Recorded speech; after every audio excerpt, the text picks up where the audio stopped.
12వ వచనాన్ని నేను చదువుతున్నాను. కాబట్టి వడలిన చేతులను, సడలిన కాళ్ళను, మోకాళ్ళను బలపరచండి. వడలిన చేతులు, సడలిన మోకాళ్ళను బలపరచండి. మరియు కుంటి కాలు బెనకకుండా బాగుపడు నిమిత్తము మీ పాదములకు మార్గమును సరళము చేసుకునుడి. మార్గమును ఏం చేయాలంట? సరళము చేసుకోండి. రెండవది, అందరితో సమాధానమును పరిశుద్ధతయు కలిగి ఉండుటకు ఏం కలిగి ఉండాలంట? సమాధానమును పరిశుద్ధతయు కలిగి ఉండుటకు ప్రయత్నించండి. పరిశుద్ధత లేకుండా ఎవడునూ కూడా ప్రభువును చూడడు. మీలో ఎవడైనను దేవుని కృపను పొందకుండా తప్పిపోవునేమో అని చేదైన వేరు ఏదైనాను మొలిచి కలవరపరుచుట వలన అనేకులు అపవిత్రులైపోవుదురేమో అనియు 16వ వచనాన్ని చివరిలైన జాగ్రత్తగా చూచుకొనుడి. దేవుని స్తోత్రం. హల్లెలూయా. ఇందులో దేవుడు మనకి కొన్ని ఇన్స్ట్రక్షన్స్ ఇచ్చాడు ఈ వారం. సడలిన చేతులు, సడలిన మోకాళ్ళు, బెనుకుతున్న అడుగు, కుంటికాలు, ఇవన్నీ ఏమిటి అంటే అపనమ్మకత్వానికి, అవిశ్వాసానికి మారుపేరు, సూచనలు. సడలిన చేతులు అంటే చేతులు వణికిపోతున్నాయి, పట్టు లేదు. కుంటికాలు బెనుకుతుంది అంటే అడుగు సరిగా పడటం లేదు. ఎందులో? విశ్వాస జీవితంలో. విశ్వాస జీవితంలో బీ స్ట్రాంగ్, బలంగా ఉండండి. దేవుడు చెప్తాడు, దేవునిని అనుసరించటంలో బలంగా ఉండండి. స్టాండ్ స్ట్రైట్ అంటూ ఉన్నాడు, చక్కగా నిలబడండి.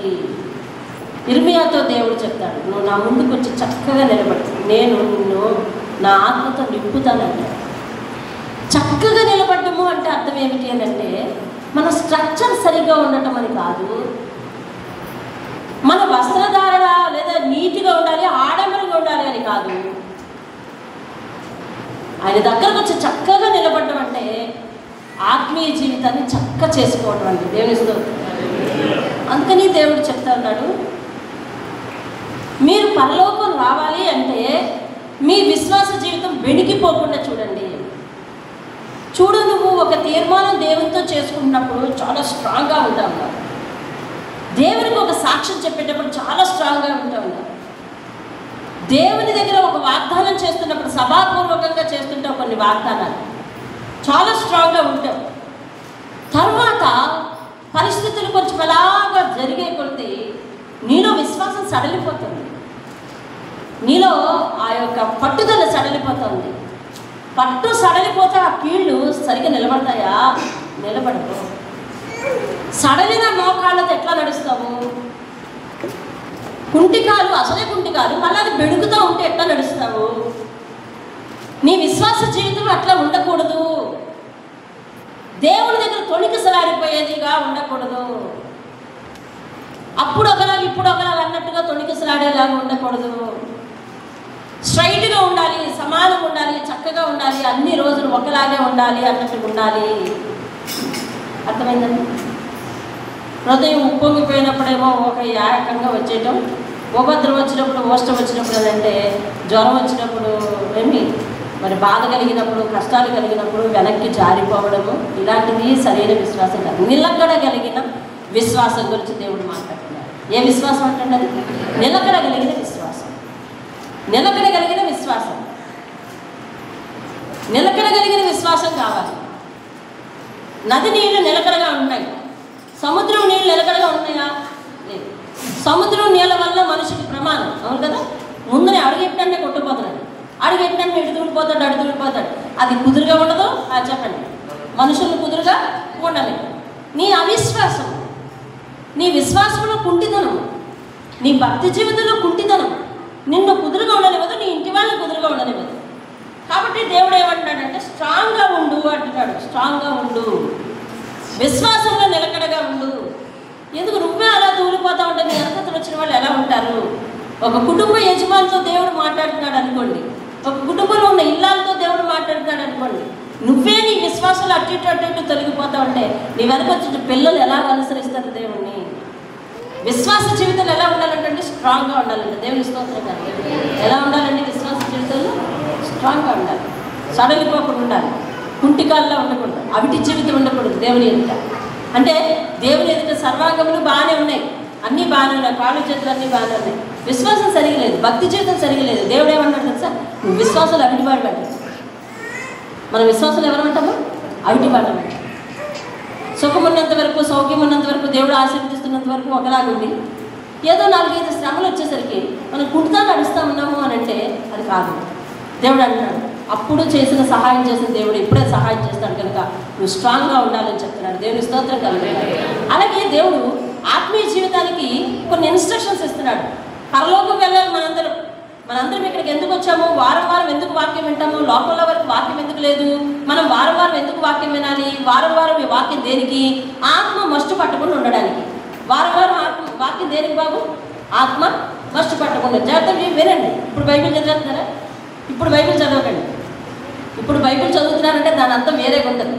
నేను చెప్పను ఇప్పుడు, వినండి. అర్థమవుతుందా? కాబట్టి విశ్వాసంలో ఎలా ఉండాలంటే స్ట్రాంగ్గా ఉండాలి. ఏం చెప్పబోతున్నాము? ఆత్మీయ జీవితంలో ఆత్మకు ఆహారం, ఆత్మ మస్టు పట్టకుండా ఉండాలి. అందుకని ఆత్మకు ఆహారము ప్రతి వారం నువ్వు వచ్చి వినాలి. ఇది నీకు దేవుడు ఏర్పాటు చేసిన కట్టిది. ఈ కట్టును నువ్వు పాటించాలి.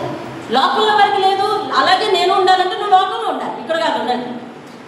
లోకంలో లాగే నేను ఉండాలి, ఇదే బాధ ప్రతి వారం అని అనుకునేవారు. నువ్వు లోకంలో ఉండాలి. అప్పుడు దేవుడు ఏం చేస్తాడంటే లోకంలో ఇచ్చే వాళ్ళందరికీ ఇచ్చే తీర్పు నీకు ఇస్తాడు. నువ్వు లోకాన్ని కోరుకున్నావు కాబట్టి లోకం అంతటికీ ఏం తీర్పు జరగబోతుందో అదే నీకు తీర్పు. లేదు సంఘముతో ఉంటావా, లేదు విశ్వాస జీవితంలో ఉంటావా, లేదు నిన్ను నువ్వు నిలదొక్కుంటావా, అలా నిలకడగా ఉన్న వాళ్ళకి కష్టమైన నష్టమైన కలిసి భరించే వాళ్ళకి ఎటువంటి తీర్పో దేవుడు అటువంటి తీర్పు నీకు ఇస్తాడు. దేవుని స్తోత్రం కలగాలి. కాబట్టి ఇప్పుడు పరలోకం కావాలని, ఆత్మకు మస్టు పట్టుకుని ఉండాలని దేవుని సన్నిధికి వచ్చావు కాబట్టి దేవుడి వారు మరికొన్ని విషయాలు చెప్తాడు. ఏమనంటే సమాధానమును పరిశుద్ధతను వెంటాడండి అని చెప్తాడు. ఏంటంటే సమాధానమును పరిశుద్ధతను కలిగి ఉండండి అంటాడు. సమాధానమును పరిశుద్ధతను కలిగి ఉండండి. సమాధానము పరిశుద్ధము జంట, ఈ రెండు వీటిని విడదీయకూడదు. పరిశుద్ధత ఉన్న చోటనే సమాధానం ఉంటుంది. ఉదాహరణకు ఈయనకి నాకు సమాధానం లేదు, అర్థమైందా? ఈయన గురించి నేను మంచివే చెప్తానే చెడ్డవి చెప్తాను, చెప్పండి. చెడ్డవి చెప్తాను. అలాంటప్పుడు నాలో పరిశుద్ధత ఎక్కడుంది? లేదు. పరిశుద్ధత పరిపూర్ణం కావాలి అంటే సమాధానం పరిపూర్ణం కావాలంటే దేవుని స్తోత్రం. మీరు ఇది పాటించండి, పాటించకపోండి. అర్థమవుతుంది? పరిశుద్ధత పరిపూర్ణం కావాలి అంటే ఈరోజు కుటుంబాల్లో గొడవలు వస్తే 20 రోజులు కలిసిపోట్లేదు. ఈరోజు ఉదయం గొడవ సెటిల్ చేసి వచ్చారు. అర్థమవుతుంది? కుటుంబంలో గొడవ వస్తే 1 రోజులు, సంఘాల్లో గొడవ వస్తే సంవత్సరాలు. అర్థమైందా? సమాజంలో గొడవ వస్తే సంవత్సరాలు. అర్థమవుతుందా? గొడవ, సమాధానం లేకపోవటం, ప్రశాంతత లేకపోవటం. సమాధానం లేదా, పరిశుద్ధత లేదు. పరిశుద్ధత ఉంది, సమాధానం కూడా ఉంది, అయితే నువ్వు పరలోకం వెళ్తావు. పరిశుద్ధత ఉంది, సమాధానం లేదు. సమాధానం ఉంది, పరిశుద్ధత లేదు అంటే కనుక రెండిట్లో ఏది చెడిపోయినా నువ్వు పరలోకం వెళ్తావు. అర్థమైంది? మా ఇద్దరికి సమాధానం ఉంది, విజయ్కి నాకు సమాధానం ఎక్కువగా ఉంది. ఇంకా మా ఇద్దరికి దేవుని బయలులేదు. మేమిద్దరం ఒకే మాట. సమాధానం అంటే మేమిద్దరం ప్రశాంతంగా ఉన్నాం. నేను ఏదంటే తను అదంటాను, తను ఏదంటే నేను అదంటాను. కాబట్టి మేమిద్దరం ఏకీపించి మమ్మల్ని ఎవరు చూడట్లేదు కదా అని మేమిద్దరం దేవుని వాక్యానికి విరుద్ధంగా నడిస్తే అది పరిశుద్ధత ఉందా? లేదు. పరిశుద్ధతను కాపాడుకోవాలి, సమాధానాన్ని కాపాడుకోవాలి. అర్థమైందండి? మనల్ని మనము గొప్ప అని నిరూపించుకోవడానికి ప్రయత్నించకూడదు. దేవుడు గొప్ప అని నిరూపించాలి. దేవుని స్తోత్రం. హల్లెలూయా. సంజయ్కి నాకు గొడవ వచ్చేసింది అనుకోండి, నేను వెళ్ళి సంజయ్తో ఏమనాలంటే తమకు తప్పు అయిపోయింది అనాలి. అప్పుడు ఆయన ఏమంటారు తెలుసా? ఖచ్చితంగా అక్క మీది కాదు తప్పు, నాదే తప్పు అంటాడు. అర్థమైందా? ముందు ఆయన వచ్చి సమాధానం పడ్డాడు అనుకోండి, ఏమవుతుందో తెలుసా? ఆయన గొప్పవాడు అవుతాడు. నేను సమాధాన పడితే నేను పెద్దదాన్ని అవుతాను, ఎందుకంటే వయసులో పెద్దదాన్ని కాబట్టి. కానీ చిన్నవాడు వచ్చి పెద్దవాడితో సమాధాన పడ్డాడు అనుకోండి, గొప్పవాడు అవుతాడు. దేవుని స్తోత్రం. హల్లెలూయా. మీలో ఎవరు తగ్గించుకుంటే పరలోకంలో వాళ్ళు ఏమవుతారంట? హెచ్చింపబడతారు. దేవుని స్తోత్రం కలుగు. మనం సమాధాన పడదామని వెళ్ళేటప్పుడు మనకు చాలా ఎదురుదెబ్బలు అవుతుంది. సమాధాన పడదామని వెళ్తున్నప్పుడు అర్థమైందా? చాలా ఎదురుదెబ్బలు అవుతుంటాయి. అవతల వాడు పెట్టి చేయవచ్చు, వెళ్ళానంటే ఊరుకోవచ్చు. అప్పుడు నీకు అనిపిస్తుంది మళ్ళీ అపవాది చెప్తుంది, చూసావా నువ్వు వాడితో సమాధానం పడదామని వెళ్ళినా ఇన్ని కూడా ఎన్నట్టు యాక్షన్ చేస్తాను చూసావా, చూసి కూడా చూడనట్టు యాక్షన్ చేస్తాను చూసావా అని చెప్తుంది అపవాది. ఈసారి నేను ఇంకా స్ట్రాంగ్గా ఉండాలి అని అనుకోవద్దు. దేవుణ్ణి గెలిపించాలనుకున్నావా సమాధాన పడంతే. దేవుని స్తోత్రం. ఇన్నాళ్ళలాగా మనము దేవుడు నిన్నెప్పుడు ఆశీర్దిస్తాడు, నిన్నెప్పుడు ఆశీర్దిస్తాడు, నిన్నెప్పుడు ఆశీర్దిస్తాడని ఆ శరీరకు వాక్యాలు వినద్దు. మనం శరీరకు వాక్యాలు, పాల వాక్యాలు వినద్దు.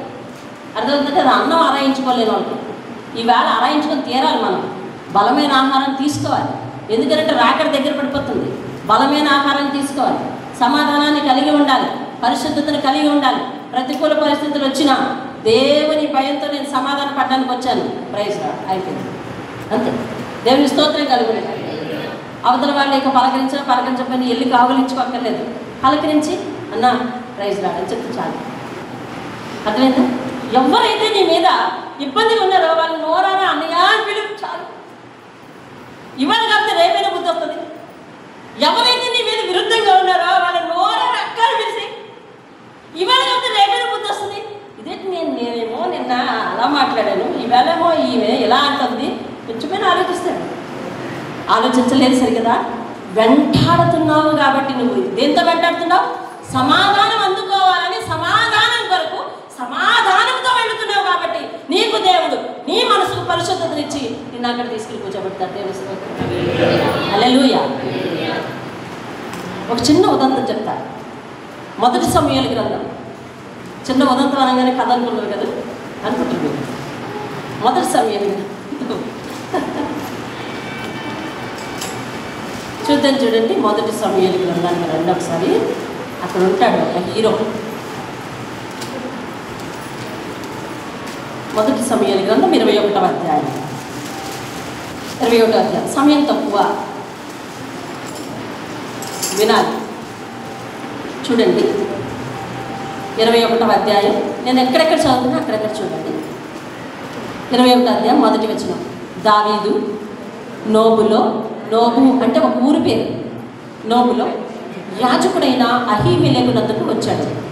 అయితే అహీమెలెకు దావీదు రాకకు భయపడి నువ్వు ఒంటరిగా వచ్చేవేమి అని అతన్ని అడగగా దావీదు అన్నాడు, రాజు నాకు ఒక పని నిర్ణయించాడు. నేను నీకు ఆజ్ఞాపించిన పంపిన పని ఏదో అది ఎవరితోనూ చెప్పద్దు అని అన్నాడు. నేను నా పనివారిని ఒకనొక చోట వెళ్ళ నిర్ణయించిందని కాబట్టి నీ యొద్ద ఏముంది అని అడిగాడు.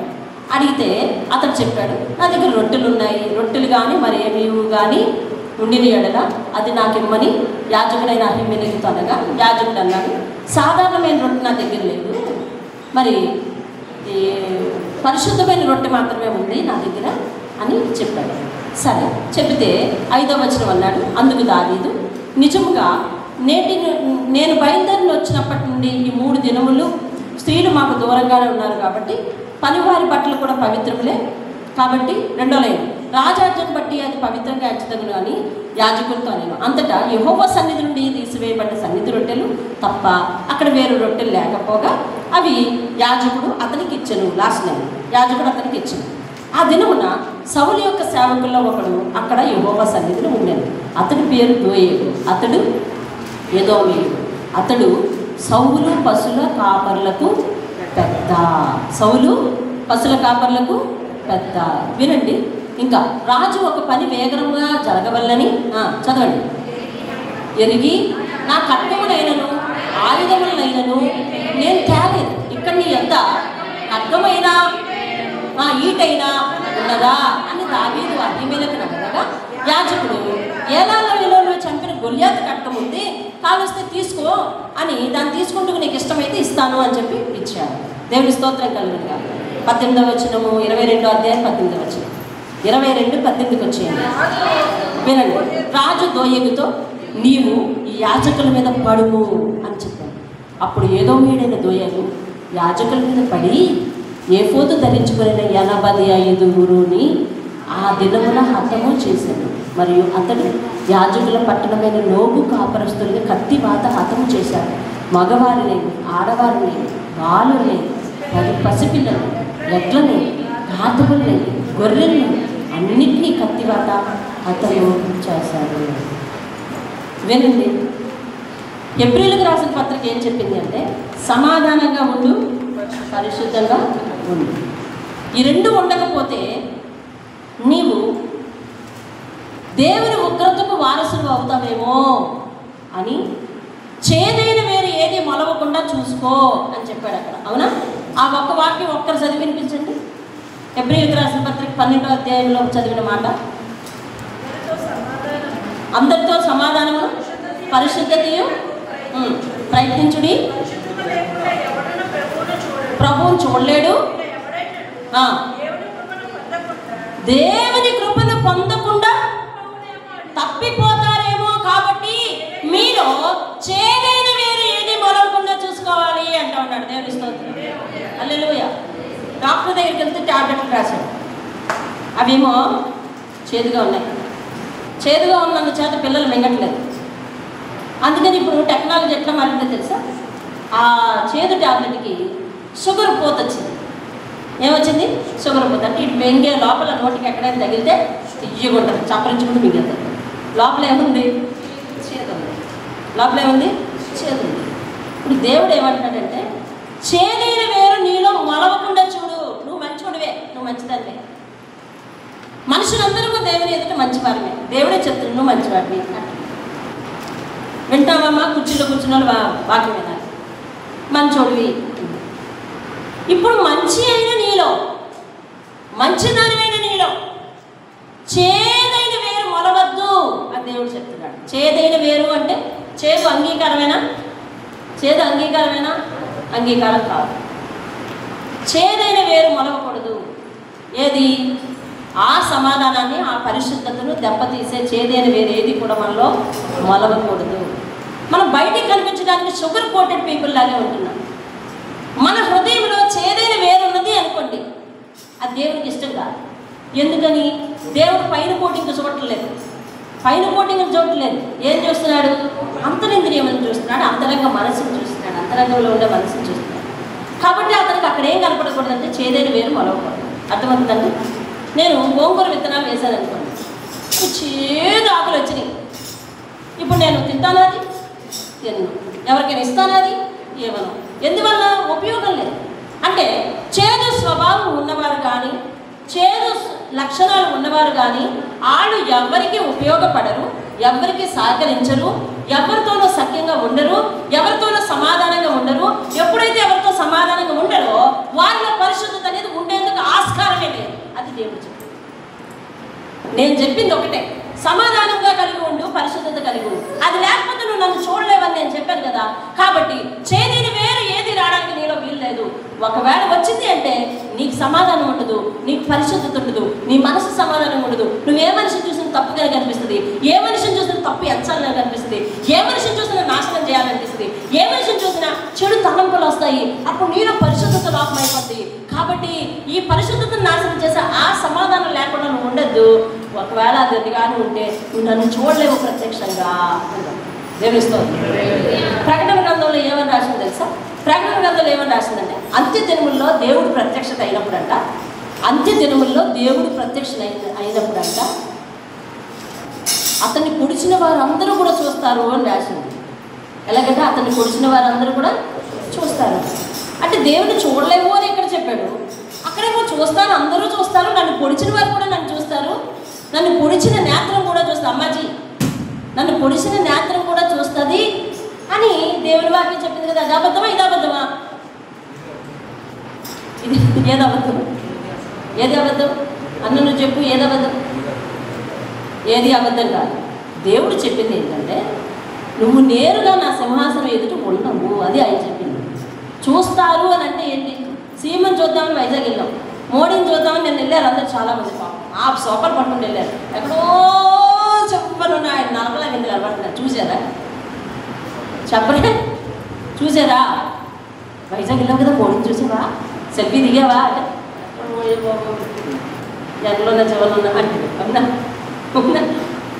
దేవుడు అనేది ఏంటంటే నువ్వు నా సింహాసనం దరిదాపుల్లో ఉండవు. వస్తావు, చూస్తావు, తీర్పు అయిపోద్ది, నువ్వు వెళ్ళాల్సిన చోటుకి వెళ్ళిపోతావు, నా సింహాసనం ఎదుర్కొంటావు. దేవుడు చెప్పేది అది. పరిశుద్ధం లేకపోతే, సమాధానం లేకపోతే నా సింహాసనం ఎదుర్కొంటావు. రైట్, దోయ దగ్గరికి వచ్చేద్దాం. 10 నిమిషాలు ఓపికపట్టు. రాజు దావీదుని రాజు అయిన సౌలుతో అడుగుతున్నాడు, అవును కదా? పాప ఈ ప్రాణం దక్కించుకోవడానికి అక్కడ దాక్కుంటూ ఉన్నాడు. మీకు అర్థమయ్యేటట్టు మాటల్లో చెప్పేస్తున్నాడు. దాక్కుంటూ ఉన్నాడు. నోబ్ అనే పట్టణానికి వెళ్ళాడు. అక్కడ దేవుని ఆలయం ఉంది. అక్కడ యాజకుడు ఉన్నాడు. అతని దగ్గరికి వెళ్ళిపోయాగానే ఆ యాజకుడు భయవేసింది. భయపడ్డాడని రాసిందామని అతడు భయపడి ఒంటరిగా వచ్చేవే అని అడిగాడు. ఒక్కడే వచ్చేవే అన్నాడు. అంటే అర్థం ఏంటి? ఇతను వస్తే ఇతనితో నేను మాట్లాడుతున్నాడు చూస్తే సౌలు వెనక అతను వచ్చేస్తాడు. ఆయన ఏదో ఇన్ఫర్మేషన్ వెళ్ళిపోతే వచ్చేస్తాడు, ఆని వేసేస్తాడు, నన్ను వేసేస్తాడు. బాబు వచ్చు ఇక్కడికి. దావీదు మంచోడనే తెలుసు, కానీ మంచోడితో మాట్లాడడానికి కూడా భయపడుతున్నాడు. చూసావా? ఎందువల్ల తెలుసా? వాళ్ళిద్దరికి సమాధానం లేదు. ఎవరిద్దరికి? సౌలుకి, దావీదుకి. ఇద్దరికి సమాధానం లేక మూడవడు కూడా ధైర్యంగా నిలబడలేకపోతున్నాడు. చూసావా? అవునా? వాళ్ళిద్దరు గొడవలు ఇంకేం సంబంధం ఉందా? చెప్పాలి, మీరు అందరూ ఆన్సర్ చెప్పాలి. వాళ్ళిద్దరు గొడవలు ఇంకేం సంబంధం ఉందా? లేదు. అయినా కూడా భయం వేసేస్తుంది. చూసావా? ఎందుకు ఇచ్చావు బాబు అని ఈయన పాపం మభ్య పెట్టాలని భయపడ్డాడని రాజు ఒక పని మీద పంపించాడు. ఏం పని మీద ఎవరికి చెప్పద్దన్నాడు. అందుకని పనివారు కూడా అక్కడ పెట్టేసి నీ దగ్గరికి వచ్చాను, నాకు ముందు ఆకలేస్తుంది, ఏమైనా ఉందా?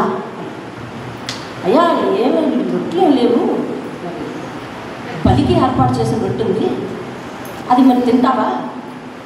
మరి తినడానికి నువ్వు స్నానం చేసావా అన్నాడు. అన్నాడు స్నానం అయితే చేయలేదు, కానీ పాపానికి దూరంగా ఉన్నాను, మా పనులు కూడా పాపానికి దూరంగా ఉన్నారు చాలా కాలం నుంచి, కాబట్టి మాకు ఆకలిస్తుంది ఉంది, కాబట్టి మేము తినదగ్గును అంటే వెంటనే ఆ రొట్టె తీసి ఇచ్చేస్తుంటే అక్కడ సౌలు పరివారిలో ఒకడు దోయే గలవాడు ఉన్నాడు. ఆడేమో ఎదోమీయుడు. వాడు సౌలు పశువుల కాపర్లకు అందరికీ హెడ్ అంట. ఏంటంట చెప్పాలి? సౌలు పశువుల కాపర్లకు అందరికీ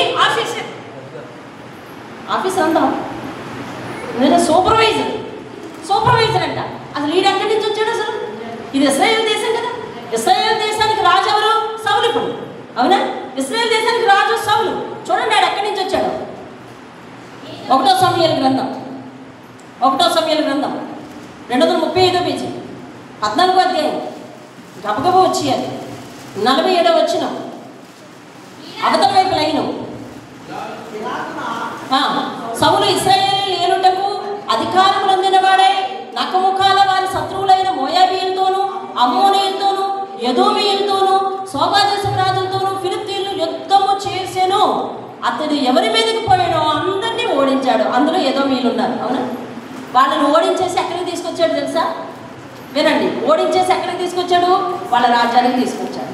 అందులో ఈడు అక్కడ మొత్తానికి ఎలాగ కాకబట్టినాడో ఏం చేసినాడో ఏమో కానీ, ఒరే నాయన మా పశువులు కాసే కాపులందరికీ కూడా నువ్వు హెడ్గా ఉండి ఎవడెవడు ఏ ఏరియాకి వెళ్ళి పశువులు కాయాలో నువ్వు కొంచెం చూడరా బాబు అనగానే వీడికి కొంచెం పొజిషన్ మారింది.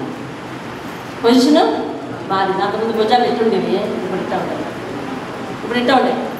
సరే, దావీదు మాట్లాడుతున్నాడు యాజకుడితో. అవునా? దావీదు ఇప్పుడు సౌలు దగ్గర దోషి కానీ సౌలుకి చంపవలసిన శత్రువుగా కనిపిస్తున్నాడు. కానీ నిజానికి దావీదు ఎవరు? ఇశ్రాయేలు దేశానికి కాబోయే రాజు. అవును కదా? కాబోయే రాజు మాట్లాడుతున్నప్పుడు, యాజకుడితో మాట్లాడుతున్నప్పుడు ఎదోమీయుడు అంటే ఏసావు సంతతి. ఎదోమీయుడు అంటే ఎవరో తెలుసా? ఏసావు సంతతి వారు. ఏసావు అంటే ఎవరు? ఏసావు అంటే ఎవరు? యాకోబు, ఏసావు ఎవరమ్మాయిలు? అన్నదమ్ములు. ఎవరి సంతానం? ఇస్సాకు సంతానం. ఎదోమీయులకు ఇశ్రాయేలులకు పడదు. ఎందుకంటే ఏసావుకి యాకోబుకి పడదు కాబట్టి. వింటా ఉన్నావా? జాగ్రత్తగా ఆలకించు. ఏసావుకి యాకోబుకి పడదు. అందుకని ఏసావు సంతానం ఎవరు? ఎదోమీయులు. యాకోబు సంతానం ఎవరు? ఇశ్రాయేలు. అందుకని ఎదోమీయులకి ఇశ్రాయేలుకి పడదు. వీళ్ళిద్దరికి ఎందుకు పడదంటే వాళ్ళిద్దరికి పడదు కాబట్టి, వాళ్ళిద్దరికి ఎందుకు పడదంటే వాళ్ళ అమ్మ నాన్నకి పడదు కాబట్టి. ఎవరు వాళ్ళ అమ్మ నాన్న? ఇస్సాకు. వాళ్ళిద్దరి మధ్య ఏమి లేదు, సమాధానము లేదు. ఆ అన్నదమ్ముల మధ్య ఏమి లేదు, సమాధానము లేదు. వారి సంతానం మధ్య ఏమి లేదు, సమాధానము లేదు. ఈ సమాధానము లేని తంట ఎంతవరకు కొనసాగుతుందో చూసారా? మొదట వాళ్ళిద్దరు భార్యాభర్తలు మాట్లాడుకుని ఏడ్చుంటే ఇప్పటి వరకు ఆ కక్షలు వచ్చుండేవా? కాబట్టి సమాధానాన్ని వెంటనే వెతికి వెంటాడాలి, వెంటనే పట్టుకోవాలి. లేకపోతే అది పెద్ద గుదిబండాయి, అందరికీ అన్యాయమే చేస్తుంది. ఏం చేస్తుందండి? కాబట్టి మొదట ఎవరైతే ఆ నాశనాన్ని ఆపు చేద్దామని సమాధాన పడతామో అది బెటర్, మంచిది. గమనిస్తాం. హల్లెలూయా, బెటర్. ఇవాళ అంటుంది నేను చచ్చాడు కాపురం చేయాలంట. అయ్యో అలా అనుకోమా. చచ్చిన తర్వాత కాపురాలు లేవు, ఇల్లు లేవు, వాకిలు లేవు, ఏమీ లేవు. సమాధాన పడాలి. దేవుని స్తోత్రం. సమాధాన పడాలి. సమాధానం పట్టడం మంచిది. వాళ్ళిద్దరు భార్యాభర్తలు సమాధానం పడుంటే వాళ్ళ పిల్లలకి సమాధానం ఉండుండు. వాళ్ళ పిల్లలకి సమాధానం ఉండుంటే ఇప్పుడు ఈ జనానికి యుద్ధమే లేకపోను. అవును కదా? సరే, మొత్తానికి వినండి. వచ్చేసాడు ఏదో మీరు ఇక్కడికి వచ్చేసాడు. పశువుల కాపరి ఉద్యోగం ఇచ్చాడు, వాళ్ళందరికీ సూపర్వైజర్ ఇచ్చాడు. ఏమంటే ఒక పశువుల కాపరి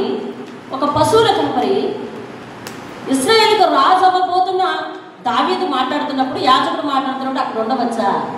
ఉండకూడదు. ఉండొచ్చా? ఉండకూడదు. కానీ ఉన్నాడు.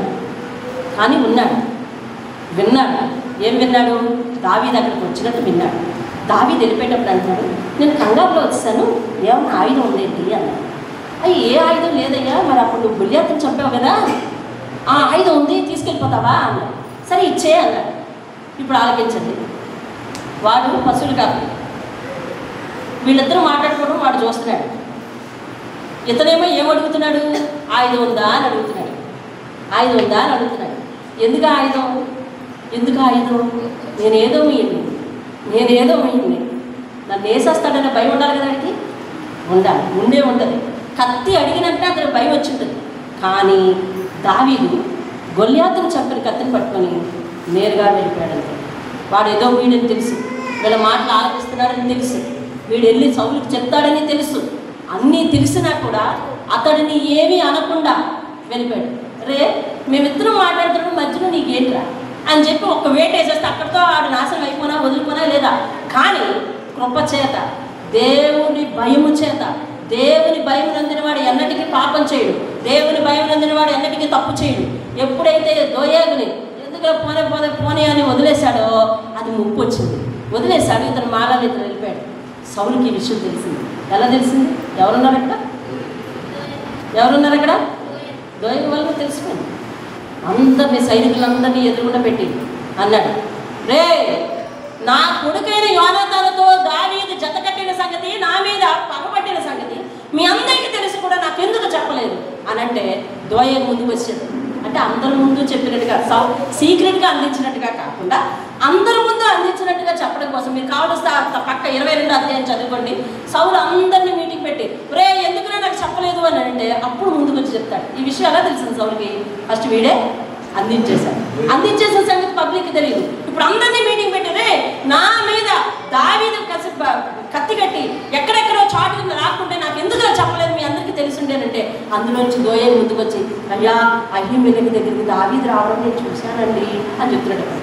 అందరు ఎదురుగుండా అంటే ఇప్పుడే చెప్పాను అన్నట్టు, సీక్రెట్గా అందించాను అన్నట్టు కాకుండా చెప్పాడు. చెబితే సౌలు ఆ మాట విని అక్కడ ఉన్న యాజకులందరితో చెప్పాడు, అక్కడ ఉన్న సైనికులందరితో చెప్పాడు, మీరు వెళ్ళి అహీమెలెకు వారి యాజకులందరినీ కూడా చంపేయండి అన్నాడు. సైన్యం ఎవరు? ఇశ్రాయేలు. చెప్పండి, సైన్యం ఎవరు? ఇశ్రాయేలుకి దేవుని యాజకులు అంటే భయమా కాదు? భయం. దేవుని యాజకులు మేము ఎందుకు చంపుతామని వాళ్ళ చేతులు ముంచు కూర్చుంటే దోయగ అన్నాడు, నేను చంపుతానన్నాడు. దోయగ ఏమన్నాడు? నేను చంపుతానన్నాడు. అయితే వెళ్ళి చంపు అనగానే ఏఫోదు వస్త్రం ధరించి, అనగా సేవా వస్త్రం ధరించి ఉన్న 80 మందిని ఒకేసారి కత్తితో చంపేశాడండి. ఏదో ఎవడాడు? పశువుల కాపరి. ఎవడు వాడు? పశువుల కాపరి. వినండి, ఇక్కడతో ఆపు చేద్దాం. దేవుని చిత్రం అయితే నెక్స్ట్ చెప్పుకుందాం. అదిగాక నోపు దేశం వెళ్ళిపోయి, నోపు పట్టణం వెళ్ళిపోయి, ఏది ఆలయం ఉన్న పట్టణం వెళ్ళిపోయి ఈ యాజకుల భార్యలను, ఈ యాజకుల పిల్లలను అందరినీ కత్తితో చంపేశాడు. కారణం ఏంటో తెలుసా? ఇక్కడ సౌలుకి దావీదుకి సమాధానం లేదు. అవునా? సౌలుకి దావీదుకి సమాధానం లేకపోవడం ఇంత అఘాయిత్యం జరిగింది. అసలు ఇశ్రాయేలీయులు అంటే వీడికి ఎందుకు ఇంత కక్ష, ఎదోమీడికి ఎందుకు అంత కక్ష అంటే వీళ్ళ నాన్నలకు సమాధానం లేదు. వీళ్ళ నాన్నలకు ఎందుకు సమాధానం లేదు అని అంటే వాళ్ళ తల్లిదండ్రులకు సమాధానం లేదు. వాళ్ళ తండ్రులకు సమాధానం లేకపోవడం అది పిల్లలకు పాకింది, పిల్లలకు సమాధానం లేక జనానికి పాకింది.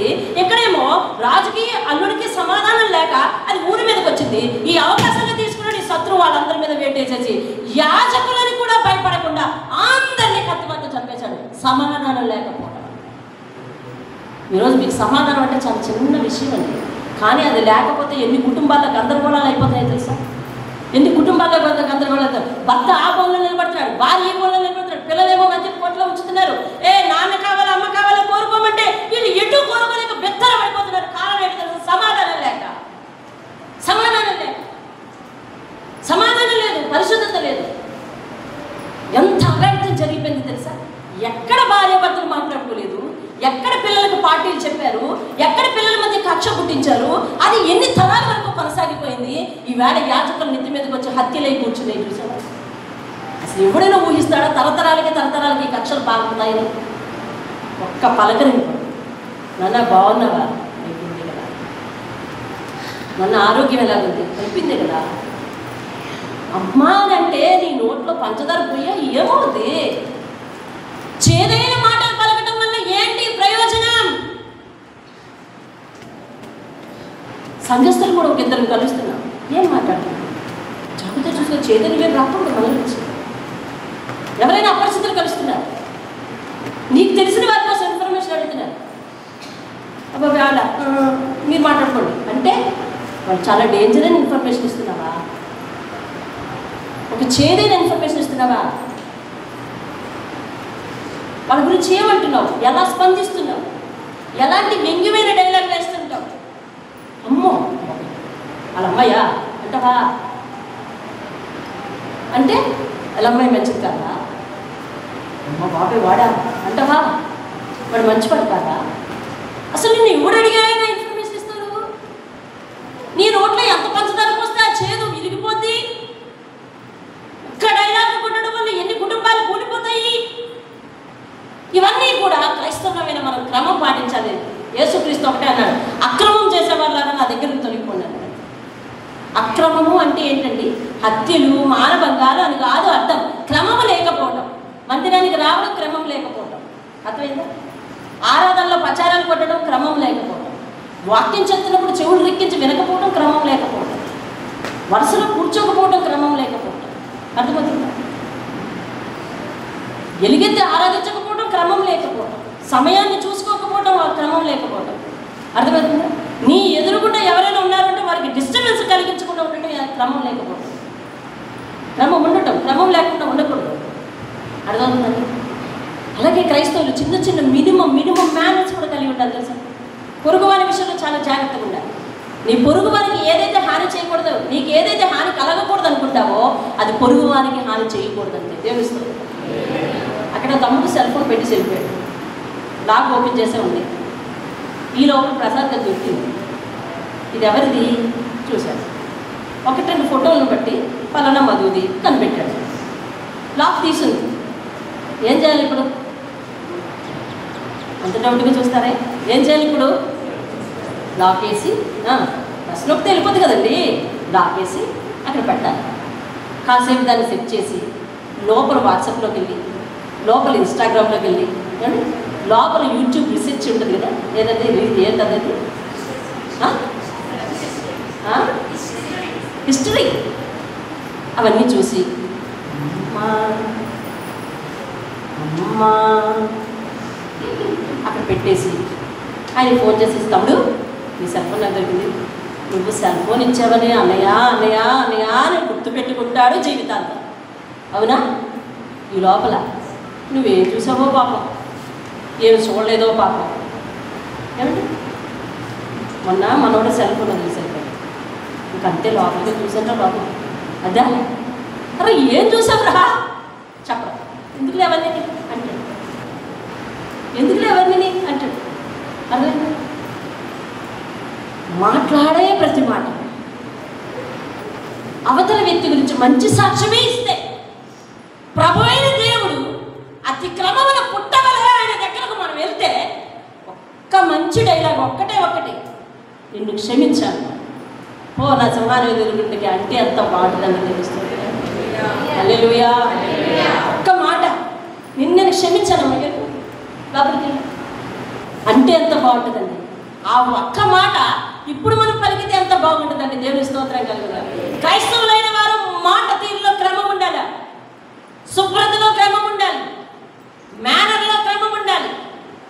పురుషులు ఎవరింటికైనా వెళ్ళినప్పుడు అమ్మా ఉన్నాడా, లేదు అన్నయ్య, లేదా లేదు తమ్ముడు, ఏదో చెప్పింది లేదా, అక్కడ నీకేం పని ఇంకా, అమ్మ నేను పలానా పని మీద వచ్చాను, పలానా సంగతి వచ్చాను, లేరా అని అడిగి వెనక్కి తీస్తావా, లేరా అని అడిగి ముందుకేస్తావా? ముందుకేసినంత మాత్రం పాపం చేసినట్టు నేనట్లేదు, పొరపడద్దు. అనవసరం అసమాధానానికి అపవాదానికి చోటిచ్చే పని లేదు, చూసే కన్నులకు చోటిచ్చే పని లేదు. సామెతల గ్రంథం చెప్తుంది, నీ పొరుగు వాడికి మాట పోయి ఇసుకించుకోవాలి. ఎందుకు చెప్పింది? పాపం పుట్టే తావులు నువ్వు మూసేయాలి అని చెప్తుంది. అపార్థాలు పుట్టే తావులు మూసేయాలి, అసౌకర్యం కలిగించే తావులు మూసేయాలి. ఇది చేదైన వేరు. మనం అందరం మంచిగానే కనిపిస్తున్నాం. ఫర్ ఎగ్జాంపుల్ ఆఫీసులో పనిచేస్తున్నాం అందరం, మనందరికీ ఉమ్మడి బాత్రూమ్ ఉంటుంది, అవునా? ఉంది. ముందెళ్ళాడు ఒకడు, వెనకతలు వెళ్ళలేకపోయాడు మరొకడు. చెప్పండి, మొదటివాడు ఎంత అసౌకర్యం కలిగించాడు చెప్పాలి. మినిమం రెస్పాన్సిబిలిటీ క్రైస్తవుడు తీసుకోకపోతే లోకం ఏమైపోతుందో తెలుసా? ఒక అన్యుడికి లేని క్రమం నువ్వు చూపించాలే, క్రమము కలిగిన దేవుని దగ్గర, పద్ధతి కలిగిన దేవుని దగ్గర నువ్వు ఉండాలి. నీ మాట మంచిదవ్వాలి. వాని క్రియల చొప్పున ప్రతి వానికి ప్రతిఫలం ఇస్తానంటున్నాడు దేవుడు. రోమపత్రిక 12వ అధ్యాయం 6వ వచనంలో నీ క్రియలు ఏమైనాయి? నువ్వు నీ వెనకాతల వచ్చేవాడికి అసౌకర్యం కలిగిస్తే మరి నీకు చోటు ఎక్కడా? నువ్వు ఇంకో చోటుకి వెళ్ళినప్పుడు ఎలాగా? అర్థమైందా? ఈవేళ ఎడ్యుకేటర్స్ పనిచేసే ఆఫీసుల్లో అవి బాగుండదు. అర్థమైందా? శ్రమ చూడండి, ఏదో మట్టి ఏరియాల్లోనూ లేకపోతే గనుల్లోనూ పనిచేసే కూలి కార్మికులు, చదువుకోలేని వారు, ఎప్పుడు వాళ్ళు ఉంటారు చూసావా, వాళ్ళు కాదు మెయింటైన్ చేసేది అక్కడ. ఎంతోమంది వెల్ ఎడ్యుకేటర్స్ పనిచేసే ఆఫీసుల్లో అవి క్రమంగా ఉంటాయి. నువ్వెవరైనా ఇంటికి వెళ్ళేటప్పుడు, నువ్వు ఇంటికి వెళ్ళక ముందు వాళ్ళ వాతావరణం ఎలా ఉందో, వాళ్ళ పనులు, వాళ్ళ వస్తువులు ఎలా ఉన్నాయో, నువ్వు వెళ్ళిన తర్వాత కూడా అట్లనే ఉండాలి. నువ్వు ఇంటికి వెళ్ళక ముందు వాళ్ళ బంధుత్వాలు ఎలా ఉన్నాయో, నువ్వు వెళ్ళిన తర్వాత కూడా అట్లనే ఉండాలి. నువ్వు ఇంటికి వెళ్ళక ముందు వాళ్ళ ఆత్మీయత ఎట్లా ఉందో, వెళ్ళిన తర్వాత కూడా అట్లానే ఉండాలి. వస్తువులు చెక్క చెదరకూడదు, మనుషులు చెక్క చెదరకూడదు, బంధాలు చెక్క చెదరకూడదే. చేదైన వేరు మనలో ఉంటే ఆ డిస్టర్బెన్స్లు అన్నీ కూడా జరుగుతాయి. దోయేగులో చేదైన వేరుంది. ఏంటమ్మా చెప్పు ఏమి వస్తా?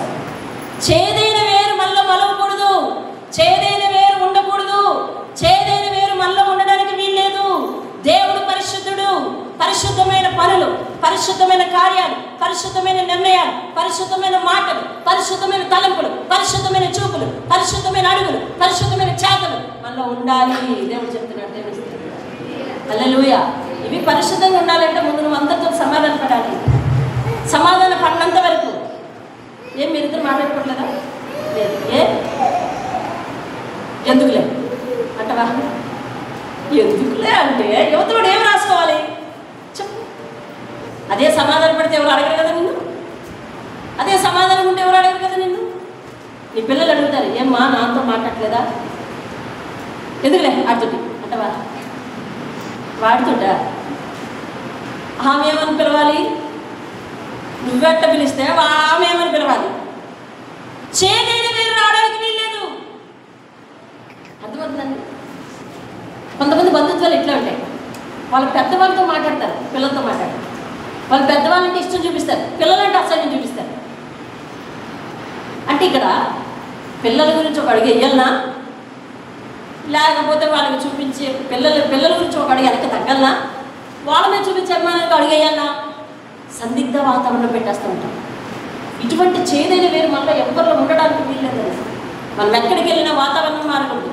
వాతావరణం మన మంచి మనస్తత్వాన్ని బట్టి ప్రభావితం కావాలి తప్ప, అంతేగాని మనం వెళ్ళడం వల్ల కలకలాలు సృష్టించకూడదు, కకావికలాలు అవ్వకూడదు, వస్తువుల ఆకారాలు, బంధుత్వాల ఆకారాలు, మనుషుల ఆకారాలు మారిపోకూడదు.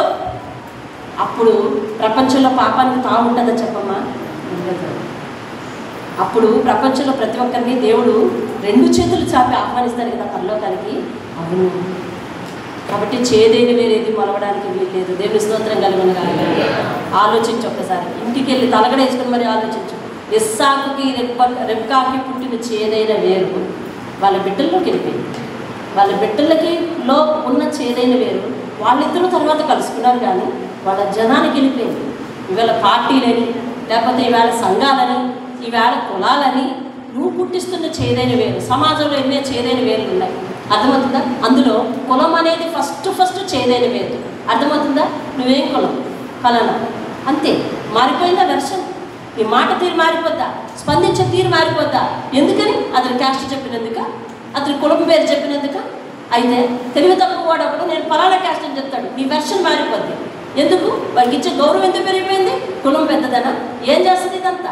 నిన్ను పాత పెట్టేటప్పుడు ఎవరు వస్తారు? నువ్వు చనిపోయేటప్పుడు ఎవరు వస్తారు? నువ్వు చనిపోయేటప్పుడు ఏ ముహూర్తం చూసుకుంటున్నావు? నువ్వు చనిపోయేటప్పుడు ఎవరు ఎదురు చూసుకుంటున్నావు? ఇవన్నీ చేదైన వేరు. ఎదుర్లు, కులాలు, స్థాయిలు, సందర్భాలు, అర్థమవుతుందా?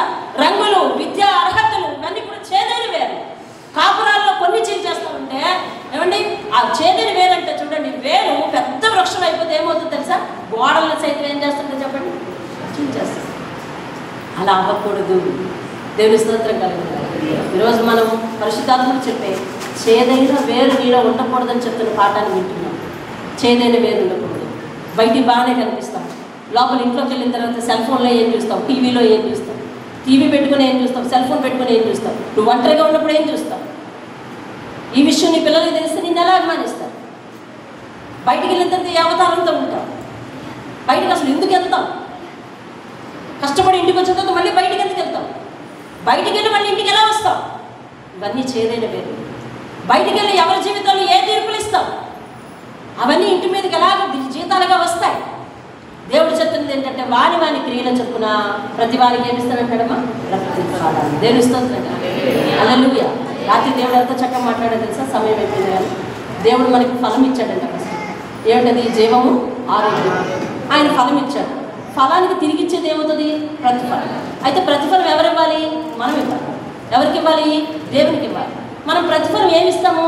నాయన ఏమి ఇచ్చినా నీ రుణం తీర్చుకోలేను నాయన. ఈ డైలాగ్ ఎవరు కనిపెట్టారో కానీ అందరూ ఇదే అంటాం. అవునా? ఈ డైలాగ్ అసలు ఎవరు కనిపెట్టారో? ప్రతిదానికి కింద రిటర్న్ బ్యాక్ అని ఉంది.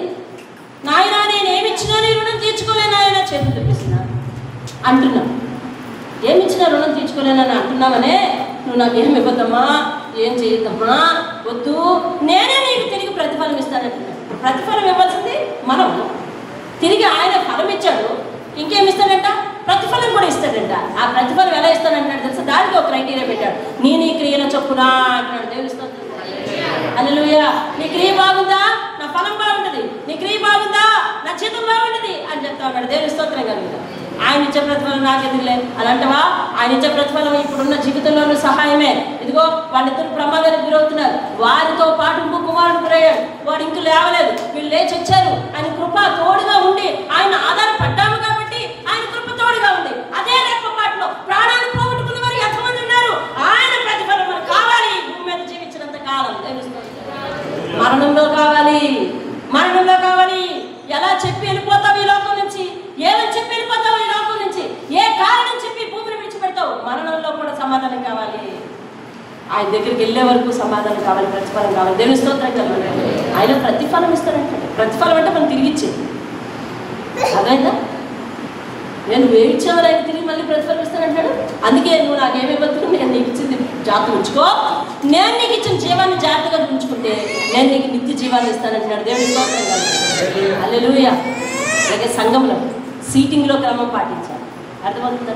అందుకే క్రమంగా కూర్చోవాలంటారు. ఎందుకు క్రమంగా కూర్చోవాలి అంటారు? ఎందుకు? ఎక్కడ మీరు వరుస చూడలేరు. క్రైస్తవ సంఘాలలో చూడగలరు. ఆత్మీయ ప్రార్థన గోపురం ఏ సంఘంలో ఉంది? క్రైస్తవ సంఘంలో లేదా? ఉండాలి. క్రమం పాటించాలి, క్రమంగా ఉండాలి. అదేంటంటే ఒక్క అడుగు వెనక్కి తగ్గాలి. మిమ్మల్ని ఎవరైనా దోసుకుపోతుంటే మంచిలు తాగడానికి ఒక ఇద్దరు వచ్చారు, లేకపోతే కూర్చునేటప్పుడు ఒక చేయి తగిలింది, అదైందా వెంటనే గొడవటం కాదు, తగ్గించుకునేటట్టు అయితేనే క్రైస్తవ సంఘంలో కూర్చోవాలి. తగ్గించుకోవాలి అంతే. చెయ్యి తగిలినా కాలు తగిలినా సారీ బ్రదర్ ఒక్క మాట చాలు, లేకపోతే చూసుకోలేదు ఒక్క మాట చాలు. కళ్ళు కనిపించలేదేంటి అన్నం వల్ల నువ్వేం పెద్దదైపోవు, నువ్వేం పెద్దదనవైపోవు, నువ్వేం పెద్దోడు అయిపోవు. అర్థమవుతుందా? కళ్ళు మూసిపోయా అన్నం వల్ల నువ్వేమి ఇంకొంచెం పొడిగెత్తు, సారీ అన్నం వల్ల నువ్వు పొట్టి అయిపోవు. అర్థమవుతుందా? ప్రతి ఒక్కరి మీద మంచి సాక్ష్యాలు పలకాలి, ప్రతి ఒక్క విషయంలో సమాధానం కలిగి ఉండాలి, ప్రతి ఒక్కరితో పరిశుద్ధతగా ఉండాలి. అప్పుడు మనం ఎవరిని చూస్తామంటే తెలుసా? చెప్పండి, ఎవరిని చూస్తాం చెప్పండి? దేవుని చూస్తాం. దేవుని స్తోత్రం కలిగిన కాదు. రైట్, శుక్రవారం నాడు ప్రకటన గ్రంథ ధ్యానాలు మొదలుపెట్టాము. ఈసారి ప్రకటన గ్రంథం రెండోసారి ప్రకటింపబడుతుంది కనుక ఈసారి ప్రకటన గ్రంథం వీలైనంత వరకు విజువల్స్తో చూపిద్దామని ఆశపడుతున్నాము. మొన్న ఇంట్రడక్షన్ మాత్రమే అయింది కాబట్టి శుక్రవారం ప్రార్థనకు వచ్చేవారు మరి వచ్చి ఆ వర్తమానాలు ఆలకించి మరి దేవుని యొక్క మహిమను, ఘనతను, ప్రభావం అర్థం చేసుకోగలరని మనవి చేస్తున్నాను. క్రైస్తవులుగా ఎక్కడికి వెళ్ళినా చాలా జాగ్రత్తగా ఉండండి, స్ట్రాంగ్గా ఉండండి, స్ట్రైట్గా ఉండండి, నిక్కచ్చిగా ఉండండి, ఖచ్చితంగా ఉండండి, చక్కగా మాట్లాడండి. చక్కగా మీ మాటల ద్వారా ఎవరి జీవితం ప్రకాశితులు అవ్వకూడదు. మీరు అడుగు పెట్టడం వల్ల ఎవ్వరు కూడా డిస్టర్బ్ అవ్వకూడదు. అందరికీ ప్రశాంత వాతావరణాన్ని కల్పించండి, అందరి విషయంలో మేలు కోరుకోండి. దేవుడు మీ క్రియలకు తగిన ప్రతిఫలం మీకు ఇస్తాడు. మహోన్నతులు వేణువాది మీ బంగారు పాదాలతో సహాయం చేసిన విన్న వాక్యాలన్నీ కూడా వారి దృష్టిలో ఉంచుకుంటారు.